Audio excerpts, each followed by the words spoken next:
दियालु बंगला आपटारीमा रहेको देवघाट धाम अंकित गेटबाट योगी नरहरिनाथको आश्रम रहेको वागेश्वरी हुँदै जंगलको 4 किलोमिटर बाटो छिचोलेपछि देवघाट आउँछ।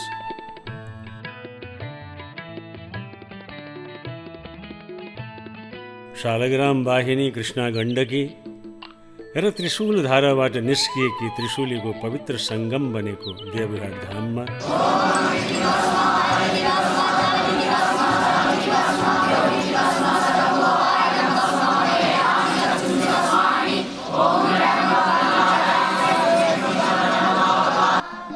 वर्तमान समयमा गुरुकुलीय शिक्षा रूपी सरस्वतीको धारा पनि मिसिएकोले यो अझ पवित्र त्रिवेणी धाम बन्न पुगेको छ।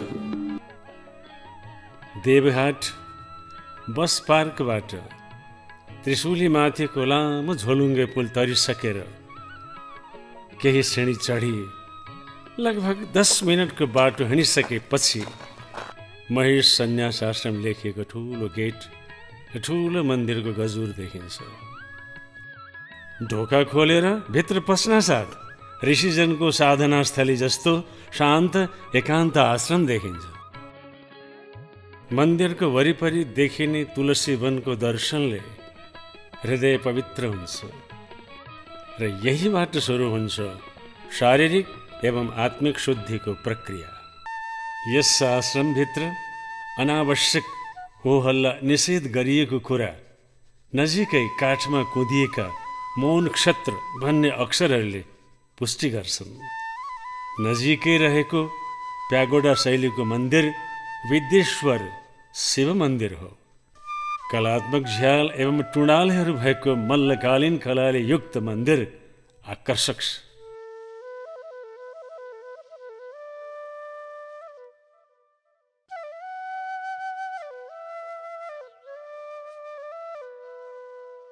बिहान र साँझपख मन्दिरको प्राङ्गणमा सेतो वस्त्र लगाएका बटुकहरू भगवान शिवको प्रार्थना एवं आरती गरिरहेका देखिन्छन्।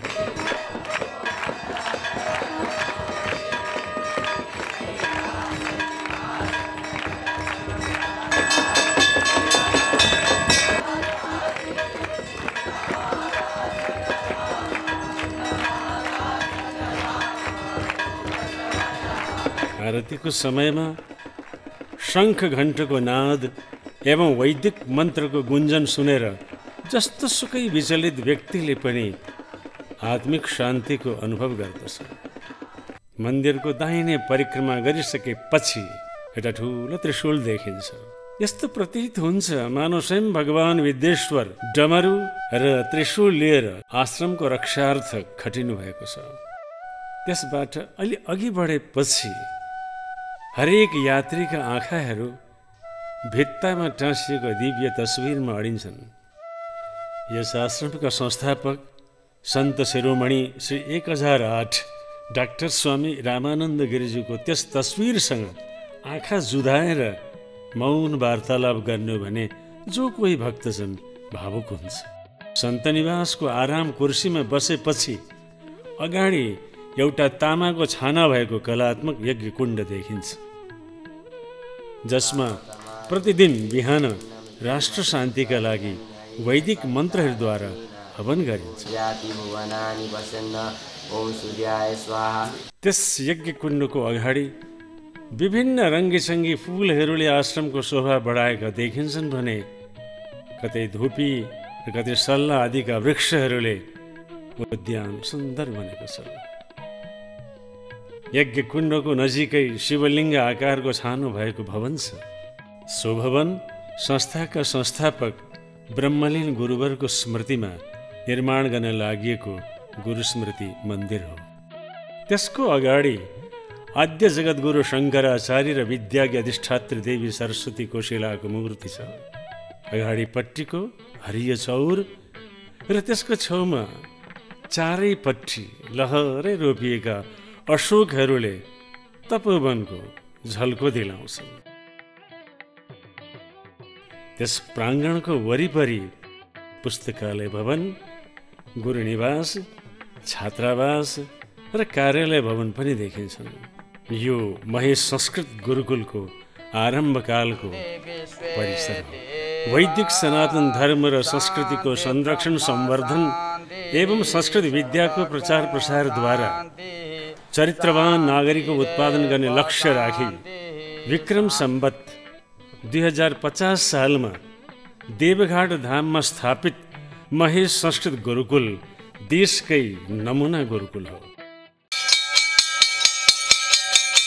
कक्षा 6 देखि आचार्य तहसम्मको सम्पूर्ण औपचारिक शिक्षा निःशुल्क रूपमा प्रदान गर्ने यस गुरुकुलमा राष्ट्रियता, स्वधर्म, संस्कृति तथा मानवीय मूल्यको विशेष प्रशिक्षण दिइन्छ। आचार्यहरूको सान्निध्यमा योगाभ्यास, प्रार्थना, ध्यान आदिको प्रशिक्षण दिँदै आध्यात्मिक जीवन शैलीको महत्त्व बुझाइन्छ। समय र परिवेशलाई ध्यानमा राख्दै आधुनिक कम्प्युटरको माध्यमबाट संस्कृत वाङ्मय भित्रका प्राविधिक विषयहरूको समेत प्रशिक्षण दिने गरिन्छ। यसका अतिरिक्त यहाँ प्राज्ञिक अध्ययन अध्यापनका लागि लगभग 15,000 पुस्तकहरू भएको एउटा बृहत पुस्तकालयको सुविधा उपलब्ध छ भने खेलकुद तथा योगाभ्यास आदिका लागि विशाल खेल मैदानको पनि व्यवस्था गरिएको छ।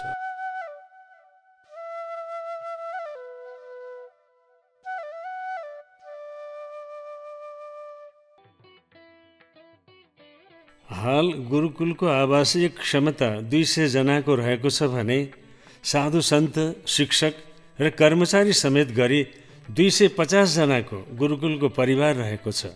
अन्य आगन्तुक भक्तहरू समेत गरी 300 जनाले एकसाथ भोजन गर्न मिल्ने विशाल भोजनालय छ, जसमा गुरुकुलका आचार्य, शिष्य र भक्तहरूले एकैसाथ भगवत प्रार्थना र दाताको मङ्गल कामना गर्दै सामूहिक भोजन गरिरहेको दृश्यले सहनौ भुनक्तुको वैदिक आदर्शलाई उजागर गरिरहेको जस्तो लाग्दछ।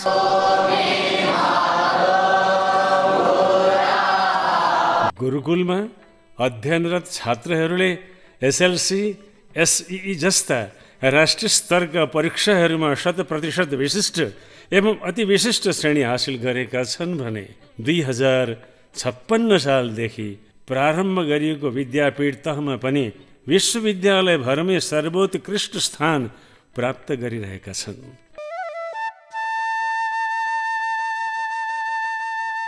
यस गुरुकुलमा छात्रहरूले पाठ्यक्रममा आधारित औपचारिक शिक्षा मात्र नभई सन्त सेवा,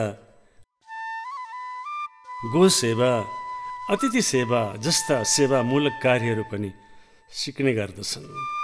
यसका साथै आश्रमको करेसाबारीमा मौसम अनुसारका सब्जीहरूको खेती, जीवनोपयोगी सम्पूर्ण शिक्षालाई ग्रहण गर्दछन्। स्थानीय परिवेश, संस्कृति र माटोबाट अलग्याउने शिक्षा नै होइन भन्ने मर्मलाई अनुसरण गर्दै यो गुरुकुल नेपालको मौलिक धर्म र नेपाली माटोसँग प्रेम गर्ने सच्चरित्र स्नातकहरूलाई उत्पादन गर्ने कार्यमा निरन्तर लागि परेको छ। हामी शिक्षाको उद्देश्य र मानव जीवनको महत्त्वको विषयमा केही विचारहरू गर्दैछौँ। सा विद्या या विमुक्त एक वैदिक शास्त्रले भन्छन्, जुन शिक्षाले मुक्ति सिकाउँदैन, जुन शिक्षाले असल जीवन सिकाउँदैन, त्यो शिक्षा होइन। शिक्षाले व्यक्तिलाई असल व्यक्ति बनाउन सिकाउनुपर्छ। व्यवसायको होडमा, प्रतिस्पर्धाको होडमा केवल यन्त्र र केवल प्रतिस्पर्धी व्यक्ति मात्रै बनाउन शिक्षाको लक्ष्य होइन। शिक्षाले मोक्ष सिकाउनुपर्छ।